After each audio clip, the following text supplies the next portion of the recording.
연애하는 동안 관심도 가지지 않았고 물어보지도 않았던 저희 문제일 수도 있겠네요. 남자친구의 청혼을 승낙하고 난 뒤에야 상견례 날짜 잡기 직전에 남자친구 부모님께 인사드리기로 했는데 그때서야 남자친구가 자기가 사실 홀어머니 밑에서 자랐다는 사실을 털어놓았습니다. 남자친구가 편모스라에서 자랐을 거라고는 정말 상상도 못했어요. 남자친구는 약간 철부지 같은 이미지가 더 컸거든요.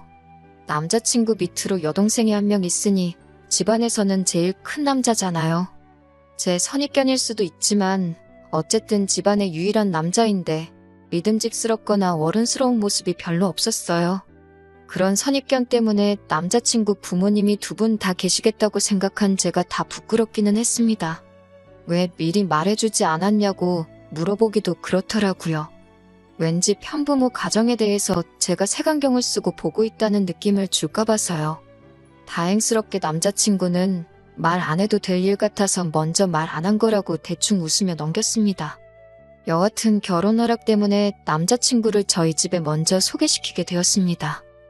말씀드렸다시피 조금 철부지 같기는 하지만 그 특유의 능글스러움으로 저희 부모님부터 저희 오빠까지 다 휘어잡더라고요. 결혼 허락을 받은 그날의 분위기도 참 좋았고 제 가족들도 다 남자친구를 마음에 들어라 했습니다. 저희 부모님도 남자친구가 홀어머니 밑에서 자랐다는 부분에 대해서는 크게 신경 쓰지 않는 분위기였어요.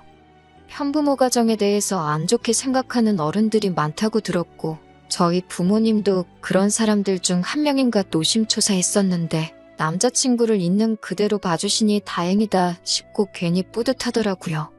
어머니가 사실 요리에는 솜씨가 영 없으신 편이에요. 평생 어머니가 한 반찬보다 반찬 가게에서 주문한 반찬이나 할머니가 해다 주신 반찬 위주로만 먹었고요. 어머니께서도 옛날부터 집에 돈이라도 있어서 얼마나 다행이냐고 밥은 밥솥이 해주니까 괜찮지만 돈 없었으면 맛없는 밥 먹으면서 자랐을 거라고 농담처럼 이야기하시고는 했습니다. 그런데 저희 집에 인사하러 온 남자친구가 그걸 보고 문화 충격을 받은 듯 엄청 놀라더라고요. 자기들은 반찬 가게에서 반찬 사 먹어본 적 한 번도 없다고 하면서 남자친구 어머니께서 전부 다 선수 음식을 해줬다 말하더군요. 어머니가 남자친구하고 남자친구 여동생 공부시키고 먹여 살리면서도 꼭 반찬은 조미료 같은 건 넣지 않고 손수 차려주셨다고 하더라고요. 홀어머니 몸으로 돈 벌어서 자식들 키우는 것도 힘들 텐데 퇴근하고 와서 밥이며 반찬이며 다 해주셨다니 속으로 엄청 대단하신 분이구나 싶었습니다. 아무튼 저희 어머니는 요리를 전혀 못하시기 때문에 그날 남자친구 소개시키면서 식사는 주변에 있는 데서 배달음식만 잔뜩 시켜서 상을 차려냈어요. 저희 어머니도 남자친구한테 솔직하게 당신이 손재주가 없어서 배달로 시켰는데 문제 없겠냐고 물어보셨고 남자친구도 능글맞게 잘 받아쳐주면서 그날 분위기는 둘도 없을 정도로 좋았습니다. 한참 즐거운 자리가 끝나고 어머니도 아버지도 술에 알딸딸이 취하셨어요. 살짝 약주를 하셨거든요. 정리할 때가 돼서 부모님께는 저희가 정리할 테니 들어가 쉬시라고 하고 저희 오빠와 남자친구, 저 이렇게 셋이서 뒷정리를 하게 되었습니다. 뒷정리하면서도 남자친구는 저희 오빠한테 벌써부터 매형 부르면서 특유의 친화력을 보여줬고 저희 오빠도 남자친구를 맘에 들어라 했지요. 처음 소개시킨 이후로는 둘이서도 몇 번 만나서 술도 같이 마시고 그랬던 것 같아요. 솔직히 어렵고 부담스러울 수도 있는데 제 가족들한테도 허물없이 잘 대해주는 모습이 참 좋았습니다. 이대로 결혼해서 같이 지내게 된다면 더할 나위 없이 좋겠다는 생각도 하고 있었어요. 그 후에 제가 남자친구 어머니에게 인사를 드리러 갔습니다. 남자친구의 여동생은 지방에 있는 대학교에서 학교를 다니고 있어서 따로 만나보지는 못했네요. 남자친구의 어머니 또한 제가 생각한 대로 좋은 분이신 것 같더라고요. 남자친구 아버지 돌아가시고부터는 여자 혼자 몸으로 가족들 먹여 살리고 자식들 뒷바라지에 대학 공부까지 다 시켰으니 정말 대단하신 분처럼 느껴졌어요. 그런데도 독해 보이지도 않았고 여유롭고 너그러워 보이는 인상이 참 감명 깊었습니다. 아무튼 양가의 소개도 별 문제 없이 마쳤고 곧 이어서 상견례 날짜가 잡혔습니다. 상견례 또한 별 문제 없이 지나갔어요. 남자친구의 여동생은 학교 문제로 인해 상견례 자리에도 불참하게 되었습니다. 저희 부모님의 저희 오빠까지 해서 저희 쪽에서는 4사람이 나왔는데 남자친구 쪽에는 달랑 남자친구 어머님하고 남자친구 둘뿐이었으니 남자친구가 상견례 날에 그랬던 부분이 서운했나 봐요. 하지만 그건 제가 어쩔 수 없는 부분이었으니 뭐라 딱히 해줄 말은 아니었습니다. 상견례 날짜를 갑자기 잡아서 한 것도 아니고 미리 이야기가 되었던 날짜였는데 솔직히 남자친구 여동생이 학교 핑계로 안 나왔던 거잖아요? 차라리 동생이 안 나오기로 했다. 저한테 미리 말이라도 한마디 해주고 우리 가족 4명 있는데 자기들은 2명뿐이라 조금 그렇다는 말이라도 미리 해줬다면 제가 오빠한테 상견례 날에는 빼고 봐야겠다고 미리 양해를 구했을 겁니다. 그리고 그거 이해 못해줄 저희 오빠도 아니었고요. 동생이 나오는지 안 나오는지도 모르는 상황에 그걸 서운하다고 제게 말한다고 한들 제가 남자친구한테 가족이 많아서 미안하다고 사과할 수 없는 노릇 아니겠어요?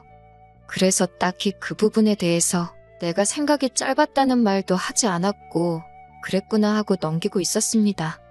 남자친구 마음 편하라고 대충 사과해주기엔 제가 눈치 없다고 말하는 것 같고 저희 가족들이 염치가 없다고 대답하는 것처럼 느껴져서 할 수가 없었어요. 그런데 남자친구가 화목한 우리 가족들을 보니 마음이 아팠다고 하더라고요.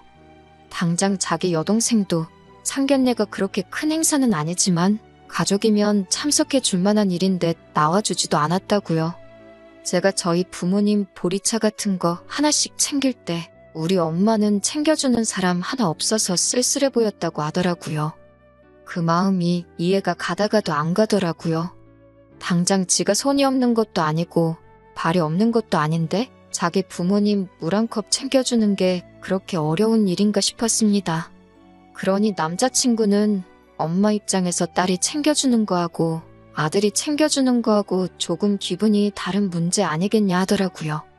그 말은 안 나온 여동생한테나 하지 왜 저한테 서운하다고 저러고 있는가 싶었어요. 그런데 남자친구는 난데없이 제가 저희 부모님 챙길 때 우리 엄마도 챙겨줬으면 얼마나 좋았겠냐고 하면서 저를 원망하더라고요. 그러니까 왜 자꾸 자기가 했으면 되는 걸 가지고 자리에 못 나온 여동생 탓을 하고 그걸 하다못해서 이제는 남의 집 자식인 나한테까지 뭐라고 하냐 했습니다. 지금이야 남의 집 자식이지만 이제 며느리 될 사람인데 진작부터 잘하면 조금 좋냐는 거예요. 100번 양보해서 빗물잔에 저희 부모님 물만 따라드린 게 제 잘못이라고 쳐도 남자친구도 상견례 자리에서 잘한 거 하나 없거든요. 뜨거운 뚝배기가 나오고 직원분께서 테이블을 건너갈 수 없으니 맞은편 남자친구 앞쪽 자리에 놔달라고 부탁을 했어요.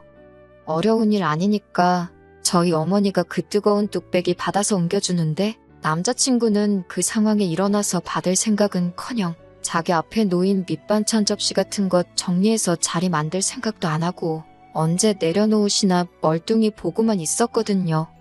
남자친구 어머님이 그 모습을 보고 허둥지둥 저희 어머니한테서 뚝배기 받으셔가지고 남자친구한테 앞에 자리 좀 만들라고 해서 남자친구 앞에다가 놔주셨어요. 정작 자기도 장모님 되시는 분이 자리에서 무릎 대고 일어나서까지 자기 먹을 음식을 건네주는데 일어나서 받을 생각조차 없던 놈이 똥 묻은 개가 겨 묻은 개 나무란다고 저한테 며느리로서 싹싹하게 좀 해주면 좋겠다고 부탁을 하는 게 참 어이가 없더라고요. 남자친구를 좋아하는 건 좋아하는 거고 짚고 넘어갈 건 짚고 넘어가야겠다는 생각이 들어서 한마디 했습니다. 그랬더니 남자친구가 묻는 말에는 대답을 안 하고 어머니께서 자기 혼자 키우느라고 고생이 얼마나 많았는 줄 아냐면서 자기 인생사를 눕기 시작했습니다. 그러면서 이제는 결혼 후에 며느리 효도를 받아야 할 텐데 이런 사소한 거 한두 개 정도 미리 하면 어디가 덧나냐고 자기한테 뭐라고 한다고 툴툴거리는 거예요. 효도면 효도지 며느리 효도는 또 뭐냐고 따졌습니다.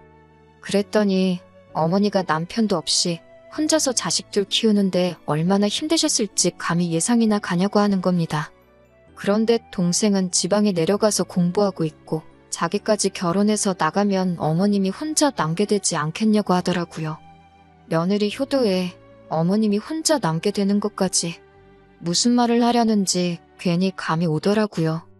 그래서 남자친구가 말 꺼내기 전에 먼저 말했습니다. 어머님이 걱정이 돼서 결혼을 못하겠다고 하는 말이냐고요. 그랬더니 화들짝 놀라가지고는 그건 아니라고 하더라고요. 또 입을 열려고 하길래 주말 부부를 하자는 거냐, 아니면 어머님이 재혼하실 때까지 우리 결혼식을 미루자는 거냐 했더니 또 잔뜩 당황해서는 그것도 아니라는 겁니다. 결론은 어머님이 혼자 남는 게 안쓰러우니 우리가 결혼 후에는 어머님 집에 들어가서 살면 어떻겠냐는 거예요. 솔직히 남자친구 어머니가 홀어머니라는 말을 들었을 때 상황이 여의치 않게 되면 모시고 살 생각도 가지고 있었습니다. 반대로 저희 아버지와 어머니가 나이 차이가 꽤 많이 나는 커플이기 때문에 나중에 저희 어머니 혼자 남게 되신다면 똑같이 모시고 싶은 생각도 가지고 있었고요. 그런데 결혼하자마자부터 모시고 살고 싶다는 생각은 아니었습니다. 남자친구 어머님도 아직 경제활동을 하고 계시는데 더더욱이 그 일을 그만두라고 하고 생활비까지 내드리며 모시고 살고 싶은 마음은 없었습니다.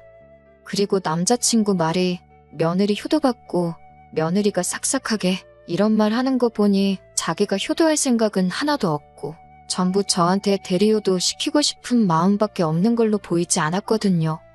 저희 부모님께 처음 소개시켰던 날에 뒷정리할 때 보니 분리수거도 똑바로 못하더라고요. 페트병에 비닐 붙어 있는 거 떼야 하는 건지도 모르는 걸 보니 집안일이라고는 하나도 해본 적 없던 것처럼 보였어요. 컵이랑 밑접시 쓴 거 설거지를 시켰는데 그것도 기름기가 그대로 남아있고 심지어 물이 잔뜩 묻은 채로 고무장갑은 또 뒤집어 벗어나서 다음날에 얼마나 고생했는지 몰라요. 어머님이 고생했다는 건 알면서 밥은 집밥만 고집하고 분리수거 같은 기본적인 집안일도 할 줄 모르고 설거지 청소도 안 해본 게 너무 티가 나더라고요. 어머님이 그렇게 고생하실 때 팽팽 놀아놓고는 어머님 고생하셨으니 이제는 자식들한테 받을 때라고 하면서 저한테 하라고 하는 거나 다름이 없잖아요? 남자친구한테 나중에 모실 수 있다고 하는 말도 해주기가 싫더라고요. 남자친구한테는 너네 어머니가 그렇게 불쌍하면 차라리 결혼하지 말고 독신으로 네가 평생 모시는 게 어떻겠냐고 했어요. 가만 보니 여동생은 어머님 노후 챙기기 싫어서 지금부터 거리두고 지내는 거 알고 그러는 것 같은데 괜히 남의 집 사람한테 어머님 부양 떠맡기지 말고 지금부터라도 네 은혜는 네가 직접 갚으라고 했어요. 솔직히 그 자리에서 남자친구가 자기 생각이 짧았다고 말하고 사과해왔으면 아마 그냥 넘어갔을지도 모르겠어요. 그런데 오히려 남자친구는 끝까지 적반하장으로 나오더라고요. 그동안 부모 잘 만나서 아무 걱정 없이 살아온 저는 자기 마음을 모른다길래 아직도 내 말을 이해 못한 거냐고 나는 내 부모한테 받은 만큼 내가 직접 효도할 테니 당신 어머니한테는 당신 손으로 효도하라고 했어요. 키워준 은혜는 키워주신 분한테 갚자고요. 결국 끝까지 어떻게든 제가 어머님 모시고 살면서 대신 효도를 해줘야 한다는 입장을 고집하길래 더는 안 되겠다 싶어서 그냥 헤어지자고 했어요. 남자친구도 엄마한테 너 같은 며느리를 가져다 줄 뻔했다고 결혼 전에 알아서 다행이라면서 큰소리 치면서 가더라고요. 솔직히 결혼까지 하기로 한 사이인데 그렇게 허무하게 헤어지니 마음이 좋지만은 않았습니다. 바로 다음 날까지는 말이에요. 남자친구 어머님이 남자친구를 끌고 저희 집까지 찾아왔더라고요. 저 보자마자부터 제 손을 꽉 잡으면서 미안하다고 사과하시더군요. 남자친구한테도 등짝을 소리가 날 때까지 내려치면서 저한테 사과하라고 하더라고요. 그렇게 효자였으면 진작에 효도 좀 하지. 왜 결혼할 때 되니까 안 하던 짓을 하느냐고 한마디 하시면서요.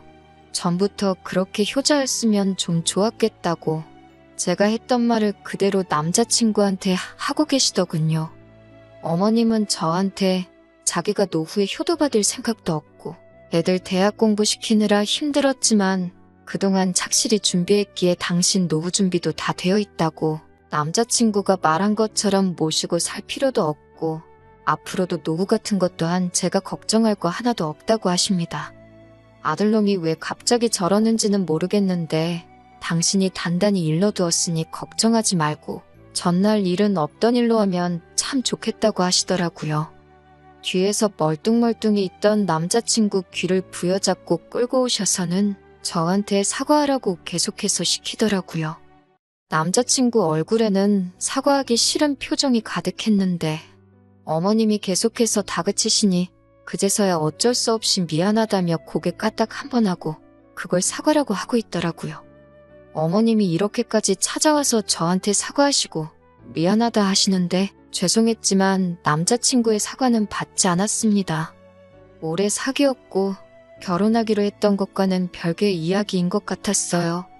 어머님이 직접 찾아오신 거 봐서 사과 받아주는 게 맞는 것 같기도 하지만 제가 어머님의 아들하고 결혼하는 거지 어머님하고 결혼하는 게 아니잖아요? 상황이 어떻게 될지도 모르고 어머님이 괜찮다고 하더라도 남자친구는 또 그게 대리효도가 되었든 어떠한 방식으로든 제가 저희 부모님한테 하는 걸 가지고 질투를 하거나 불공평하다고 말할 것이 뻔했으니까요. 설령 그럴 확률이 적다고 하더라도 이미 남자친구 자체가 집안일도 하나 할 줄 모르고 쓸데없는 고집 부리고 우기기만 할 줄 아는 감당도 못할 단점을 가지고 있는 사람이란 걸 알게 되었으니까요. 어머님께는 좀 더 생각해볼 문제라고 나중에 대답 드린다고 하고 죄송하다는 말만 했습니다. 어머님이 남자친구 대신 사과하고 있는데도 남자친구는 거기서 잘못했다 뉘우치는 거 하나 없이 하늘만 쳐다보고 있더라고요. 뭐가 잘났다고 저러는 꼴을 보니 더욱 더 다시 받아줘서는 안 된다는 생각이 들었어요. 그렇게 결국 헤어지고 말았습니다. 어머님께는 따로 전화를 드려서 죄송하다고 몇 번을 사과드렸어요. 어머님은 자기가 자식 교육을 잘못시킨 탓인데 제가 사과할 문제가 아니라고 하면서 다시 저한테 미안하다 한마디 해주시고 그래도 며느리까지 될 뻔했던 사이였는데 앞으로도 좋은 일만 가득하라는 좋은 말씀 해주시더군요. 남자친구와 만약 그때 화해를 하고 결혼을 했다면 시어머니만큼은 좋은 분이셨을 것이다. 그런 생각이 들 때가 있습니다만 제 결정을 후회하지는 않습니다. 말한 대로 제가 덜 자란 남자친구하고 결혼하는 거지 성품 좋은 시어머니와 결혼하는 게 아니니까요.